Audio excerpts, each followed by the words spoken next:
My name is Leah Mungai, and I'm a postdoc researcher here at the University of Alabama at the Department of Geography. And my role is as a human geographer. I'm interested in understanding human-environment interactions, especially pertaining to land and food systems.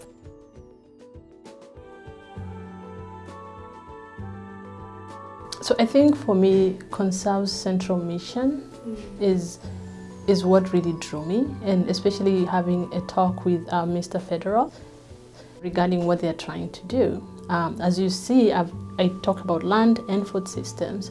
So anything that has, solving solutions for the community, adding things like nature-based systems resonates with my research work.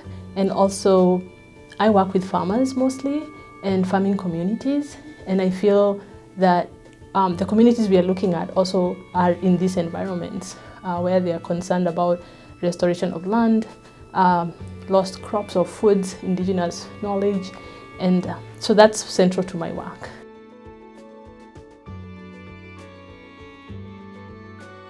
Having food systems, especially when we think about productivity, we think about soil water management.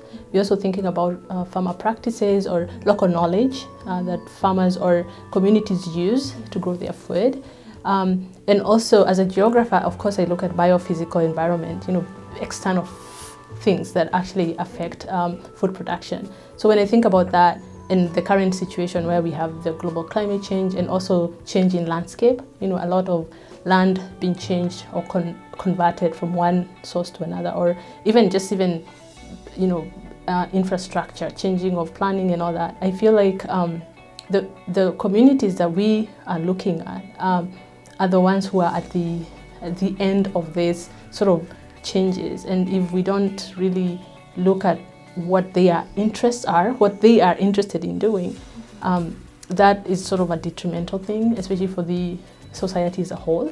I feel like CONSERVE, at least for me, I'm interested in the indicators of agricultural productivity and how you get these indicators when you think about soil, water, when you think about climate, when you think about things like land use or vegetation cover. These are things that we use so that we can determine what's going on in the food system now and predict the future of food systems, or also even predict the future of how we're going to use land, not only at a local level, but regional level and also nationally as a country. So I think that fits well in especially thinking about CONSERVE in reserving or utilizing ecosystem services, because food is an ecosystem service and also land contributes to ecosystem services.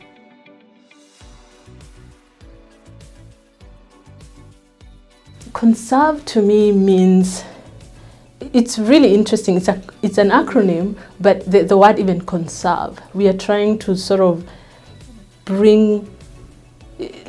maintain what we have, but in a sustainable way.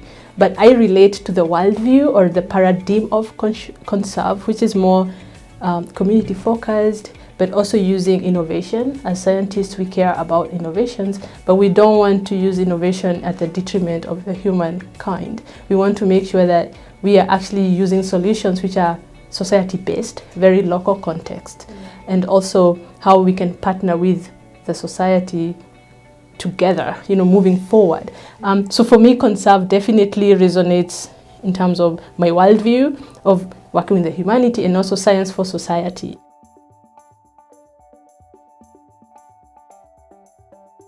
Putting community at the central of pretty much this type of work, research, and also looking at society, we have to have the voice of the community. And community is more like a central, how do I say this? It's the key almost to what we need. Communities have to work with scientists, scientists have to work with communities, and also bring out policies that are actually helpful to the community.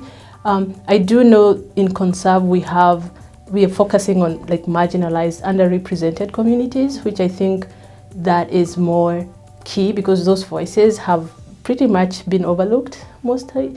But we see recent research, we've seen that people are actually, especially human researchers, I'm a human geographer, we are more interested in the human context, like what's going on, what is the local knowledge, how is it used? If it's not being used, how can we bring it back? And this is a way of like co-producing knowledge together. And so if we co-produce knowledge, we'll be able to have solutions which are actually impactful to the community as a wide, but also they feel like they have a share. It's not prescribing solutions to the community, but they are partners in this.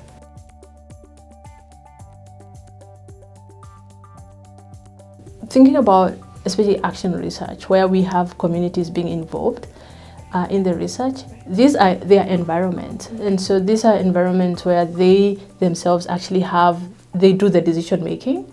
They also are interacting with their environment. And someone who understands human environment interactions, I want to see that in terms of especially land, water resources, that not only do I understand where they're coming from, their history, what's their culture, what are they using these resources for, but then how can they also understand what the challenges are? They know their challenges and their priorities, and as a researcher, I need to know that, so that then I'll understand how to frame the questions better and how to actually bring the things that are actually more useful to the communities.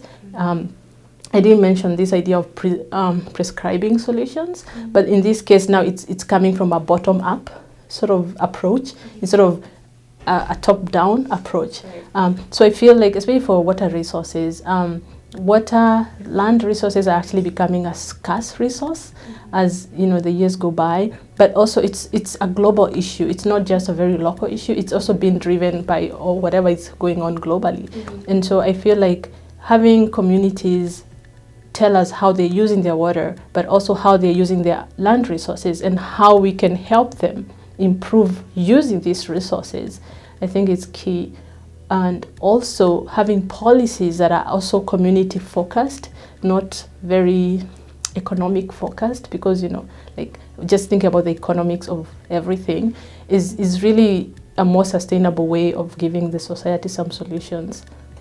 And also we have younger generations, so we have to think about communities of young generations to come, so that they are also able to sort of go with this idea of we can work out these problems together. So co-produce the solutions, and then these solutions will actually impact a bigger, wider society for the better.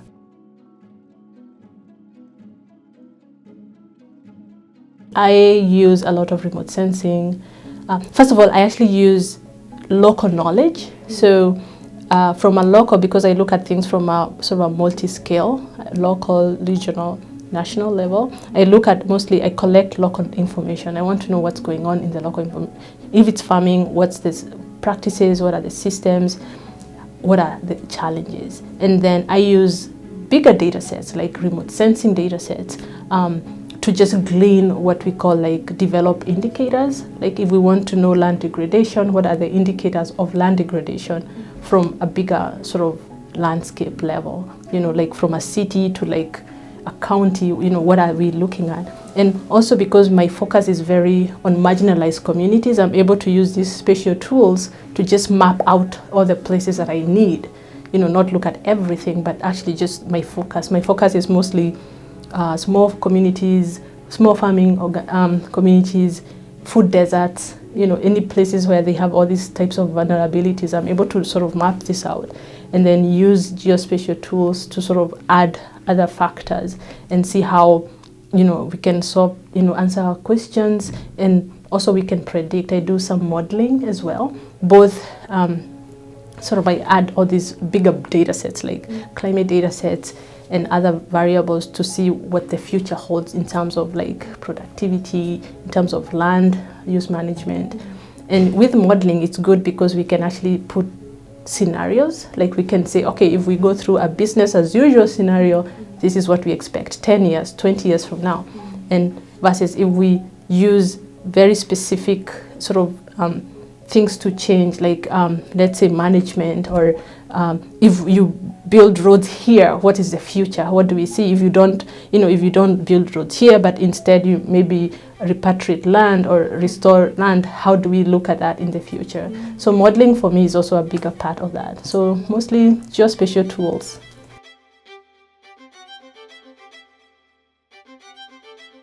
So my work here in Alabama is very focused on small farm communities. Right now I've been going to like the Black Belt region, and the Black Belt region, most of the counties are like food deserts, right? But they are actually on a very, how do I say, rich sort of area of soil. Like they actually do have the soil and resources, but you'll find that most of the marginalized communities are not close to these resources, water resources and all that. But right now I'm just trying to understand what their challenges are. But my bigger work, especially when I was at Michigan State University, was tropical small farming in Malawi. So I'm Kenyan, but I actually worked in southeastern Malawi, southeastern Africa, which is in Malawi, and I was looking at small farms as well, but in the tropics. And so that's a different dynamic in the terms of the agroecologies are different, the land is different, water, climate is different, but the same problems. Farmers will always, look at this, similar things. They look at climate, they look at productivity, they look at, practices, they look at food, they want to be food secure. So even though these are different environments, the problems are really almost the same. But how to sort these problems are very context specific, they're different.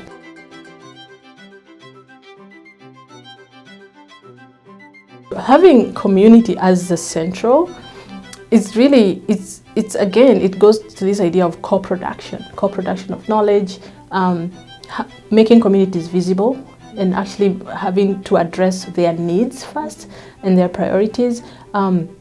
I do know, like from working with especially farmers or small communities, they're mostly not visible. So they don't have much to make, they don't have much power to make decisions.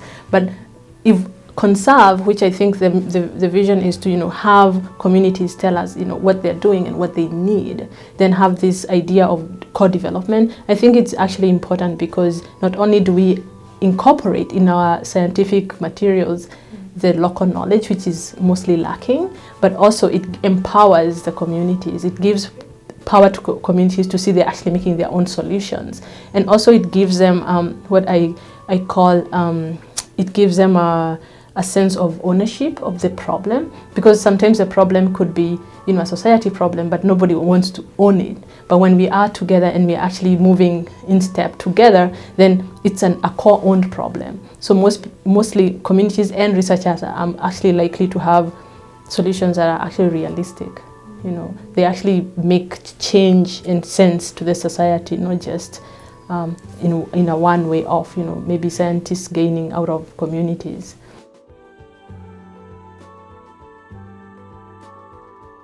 I think this one is really good, because I really actually do hope they will develop sort of a long-term presence in not only research, but in the idea of using communities as central.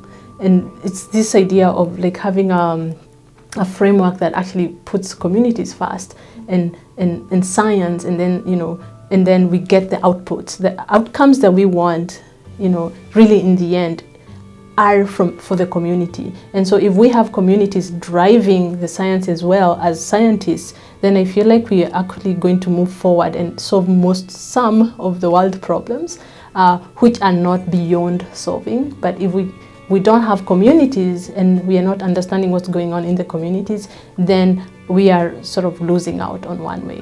So yeah, so a long-term, I hope they have a long-term sort of partnership with communities, and also in communities will benefit from science, and also it's going to be more a trustworthy sort of partnership, which is more unified than suspicious. I think at this moment I can only hope that I am actually part of this CONSERVE framework, and also not just me, but also the future generations. So I count myself as CONSERVE. So I am CONSERVE.